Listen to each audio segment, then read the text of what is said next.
Sabine Dardenne was riding her bicycle to school when a car pulled close enough to cut off the morning. She was 12 years old, in Caen, near Tournai, Belgium, on May 28, 1996. Her route should have been ordinary, a bike, a school day, a child moving through streets she knew. Then Marc Dutroux and Michel Lelièvre forced her off that road and into a nightmare that Belgium would later struggle to explain to itself. Sabine fought him from the start. She shouted. She questioned him. She demanded answers from a man who wanted obedience and fear. Dutroux was older, stronger, and prepared, but she did not give him silence.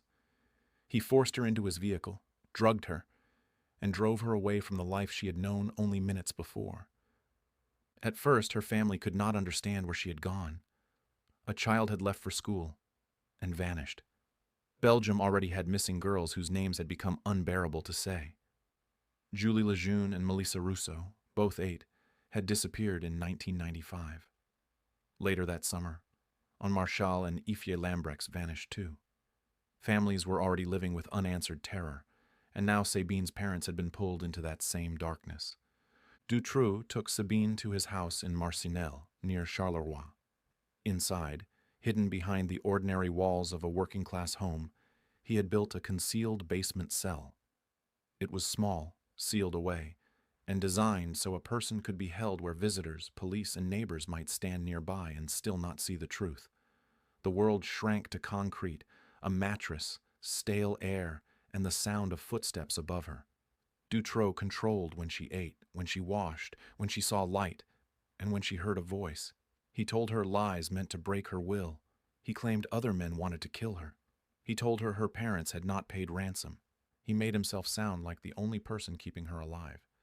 Sabine did not believe him completely, but captivity forced her to manage him. She watched his moods. She learned when to speak and when to hold back. She wrote letters to her family and friends because he let her believe they might be sent. They were not. The words stayed trapped with her. Another proof of life, never delivered. Outside, the search for Sabine continued. Police had a missing child case in a country already shaken by other disappearances, yet the investigation moved inside the same system that had failed before. Dutroux was not an unknown danger. He had been convicted years earlier for abducting and abusing young girls, then released from prison after serving only part of his sentence. His name had surfaced before. Warnings had existed. Mistakes had already been made. In December 1995, months before Sabine was taken, a police officer had searched Dutroux's Marcinelle house after tips and had reported hearing children's voices. The hidden cell was not found. The voices were dismissed as coming from outside. Julie and Melissa were already dead by then, but that failure became one of the moments Belgium could not forget once the full case came out. She knew hunger, fear, and waiting. She knew the sound of Dutroux returning. She knew that time could pass without rescue. But she also kept hold of herself in the only ways she could. She marked days. She listened. She remembered. She tried to stay alert enough to survive whatever came next. Then, in August, Dutroux brought another girl into the cell. Laetitia Delhez was 14. She had been abducted on August 9, 1996, after leaving a swimming pool in Bertrix. Witnesses had noticed the vehicle. One man wrote down part of the license plate. That detail became the crack in the case.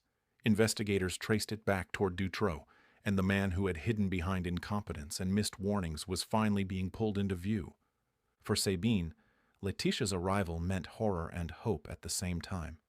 It meant Dutroux was still hunting. It also meant she was no longer alone in the room built to erase her. The two girls spoke. They shared the small space and the same fear. Sabine had already survived more than 2 months underground. Laetitia had just been dragged into the same trap. 4 days after Laetitia disappeared, police arrested Marc Dutroux, his wife Michelle Martin, and Michel Lelièvre. For 2 more days, Sabine and Laetitia remained hidden in the basement cell while police questioned Dutroux. The girls were close enough to be saved, but still locked behind the concealed door. Every hour mattered. They had already learned that being near adults did not mean adults would find them. On August 15th, Dutroux finally led police to the hidden space in the Marcinelle house. Officers opened the concealed entrance and found Sabine Dardenne and Laetitia Delhez alive. Sabine had been held for 80 days. Laetitia had been held for 6. The rescue stunned Belgium, but what followed was worse. The investigation widened across Dutroux's properties. Police found the bodies of Julie Lejeune and Melissa Rousseau buried at a house in Sarre-la-Buissière. The girls had died after being left without care while Dutroux was in jail on another matter. The body of Bernard Weinstein, an accomplice killed by Dutroux, was found there too.